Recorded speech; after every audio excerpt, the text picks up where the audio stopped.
Classificação dos criminosos.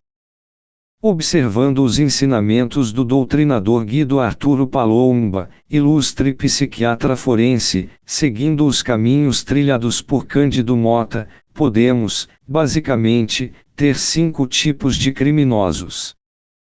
1. Graus. Os impetuosos, agem em curto-circuito, por amor à honra, sem premeditação, fruto de uma anestesia momentânea do senso crítico.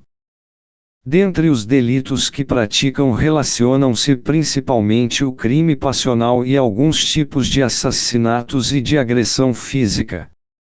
Em geral é um criminoso honesto, principalmente quando se trata de um delito passional dos amantes, dos maridos e das mulheres traídas. 2. Graus. Os ocasionais, são os levados pelas condições pessoais e influências do meio. Os fatores têm muito peso. Os delitos que mais praticam são o furto e o estelionato.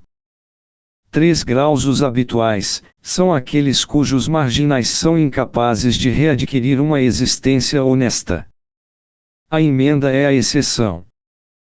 Cometem toda a sorte de delitos como assaltos, tráfico de drogas e assassinatos em série.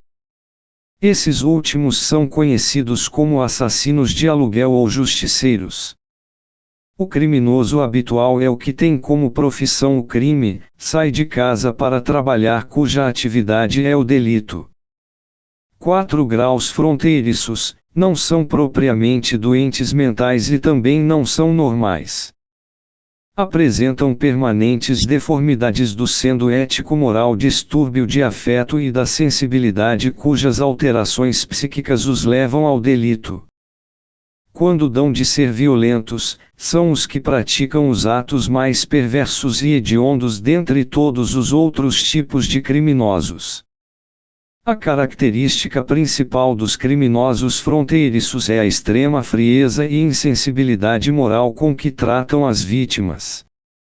5. Graus. Loucos criminosos, os delitos que praticam podem ser divididos em 2 grandes grupos. I. Aqueles que agem graças a um processo lento e reflexivo e 2. Aqueles que agem por impulso momentâneo. No primeiro caso, a ideia surge do nada, inesperadamente, é a obsessão doentia e invencível. No segundo caso, a deliberação do crime é fruto de uma impulsão momentânea, é seguido de imediata execução. O ato é em curto-circuito, reação primitiva, sem motivo algum que possa justificar o tipo de atitude. No campo da execução penal é importante ressaltar sua natureza e objeto. Quanto à natureza, a jurisprudência e a doutrina nos apontam as divergências reinantes, pois para alguns a execução criminal tem incontestável caráter de processo judicial contraditório. É de natureza jurisdicional. Para Ada Pellegrini e Grinover, a execução penal é uma atividade complexa, que se desenvolve nos planos jurisdicional e administrativo. Segundo Paulo Lúcio Nogueira, a execução penal é de natureza mista, complexa e eclética no sentido de que certas normas da execução pertencem ao direito processual enquanto que outras que regulam a execução propriamente dita pertencem ao direito administrativo. Para Júlio Fabrini Mirabetti, a execução é de índole predominantemente administrativa.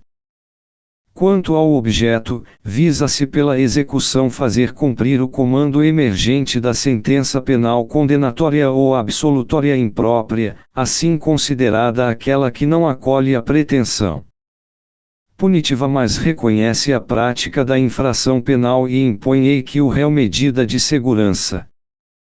De acordo com o artigo 3 graus da Lei de Execução Penal, ao condenado e ao internado serão assegurados todos os direitos não atingidos pela sentença ou pela lei.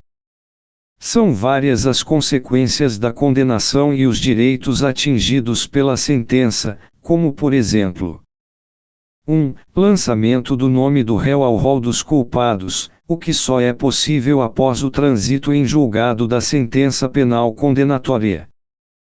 2. Prisão do réu. 3. Tornar certa a obrigação de indenizar o dano causado pelo crime. 4. Perda de cargo, função pública e mandato eletivo. 5. Constitui obstáculo à naturalização do condenado.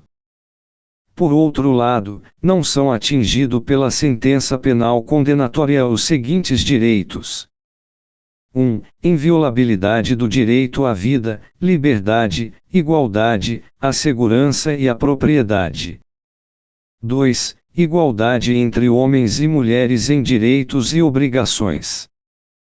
3. Integridade física e moral, não podendo ser submetido a tortura ou tratamento desumano ou degradante.